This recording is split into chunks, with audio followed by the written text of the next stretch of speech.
सरकार के हर मुलाजिम के भी है कर्तव्य, राज्य सरकारों के भी है, राज्य सरकार के हर मुलाजिम के हैं कर्तव्य, हर स्थानीय स्वराज संस्था के हैं, चाहे पंचायत हो, नगर पालिका हो, महानगर पालिका हो, तहसील हो, जिला हो, हर किसी के कर्तव्य है। लेकिन साथ साथ 140 करोड़ देशवासियों की कर्तव्य है। अगर हम सब मिल करके अपने कर्तव्यों का निर्वाह करेंगे तो हम अपने आप औरों के अधिकारों की रक्षा करने के लिए निमित्त बनेंगे, और जब कर्तव्य का पालन होता है तब अधिकारों की रक्षा निहित होती है। उसके लिए कोई अलग से प्रयास करने की जरूरत नहीं पड़ जाती है। मैं चाहता हूं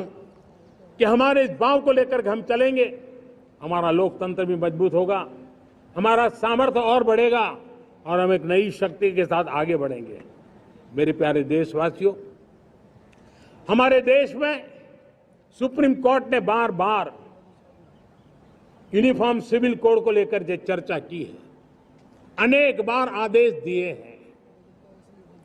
क्योंकि देश का एक बहुत बड़ा वर्ग मानता है और उसमें सच्चाई भी है कि जिस सिविल कोड को हम लेकर के जी रहे हैं वो सिविल कोड सचमुच में तो एक प्रकार का कम्युनल सिविल कोड है, भेदभाव करने वाला सिविल कोड है। ऐसे सिविल कोड से जब संविधान के 75 वर्ष मना रहे हैं और संविधान की भावना भी जो हमें कहती है करने के लिए, देश की सुप्रीम कोर्ट भी हमें कहती है करने के लिए, और तब जो संविधान निर्माताओं का सपना था उस सपने को पूरा करना हम सबका दायित्व है। और मैं मानता हूं इस गंभीर विषय पर देश में चर्चा हो, व्यापक चर्चा हो, हर कोई अपने विचारों को लेकर के आए और उन कानूनों को जो कानून धर्म के आधार पर देश को बांटते, जो ऊंच नीच का कारण बन जाते हैं, ऐसे कानूनों को आधुनिक समाज में कोई स्थान नहीं हो सकता है। और इसलिए मैं तो कहूंगा अब समय की मांग है कि देश में एक सेकुलर सिविल कोड हो। हमने कम्युनल सिविल कोड में 75 साल बिताए हैं, अब हमें सेक्युलर सिविल कोड की तरफ जाना होगा और तब जाकर के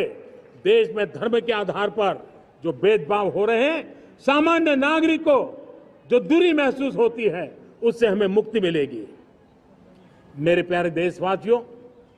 जब मैं देश में एक चिंता हमेशा कहता हूं, परिवारवाद, जातिवाद भारत के लोकतंत्र को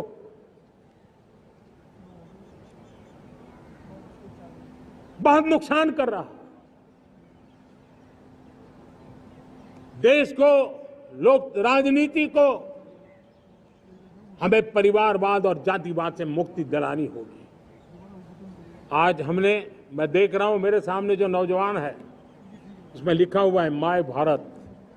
जिस संगठन का नाम है उसकी चर्चा लिखी है, यहां बहुत बढ़िया तरीके से लिखा हुआ है। माय भारत के अनेक मिशन है। एक मिशन ये भी है कि हम जल्द से जल्द देश में राजनीतिक जीवन में जनप्रतिनिधि के रूप में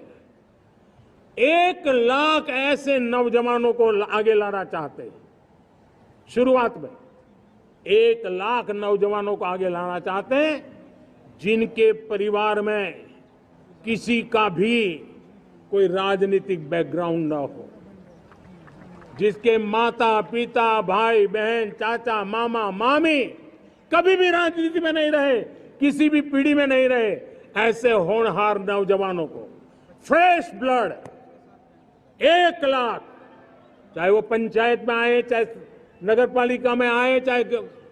जिला परिषदों में आए, चाहे विधानसभा में आए, लोकसभा में आए, 1 लाख नए नौजवान, कोई भी प्रकार का पूर्व का राजनीतिक इतिहास उनके परिवार का ना हो, ऐसे फ्रेश लोग राजनीति में आए ताकि जातिवाद से मुक्ति मिले, परिवारवाद से मुक्ति मिले, लोकतंत्र को समृद्धि मिले। और जरूरी नहीं है कि एक दल में जाए, उनको जो पसंद हो उस दल में जाए,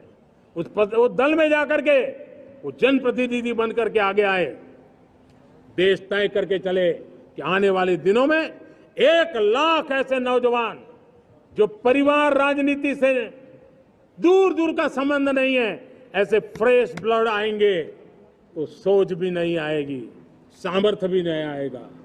लोकतंत्र समृद्ध होगा और इसलिए हमें इस दिशा में आगे होना है। और मैं चाहूंगा कि देश ने बार बार चुनाव इस देश की प्रगति में रुकावट बन रहे हैं।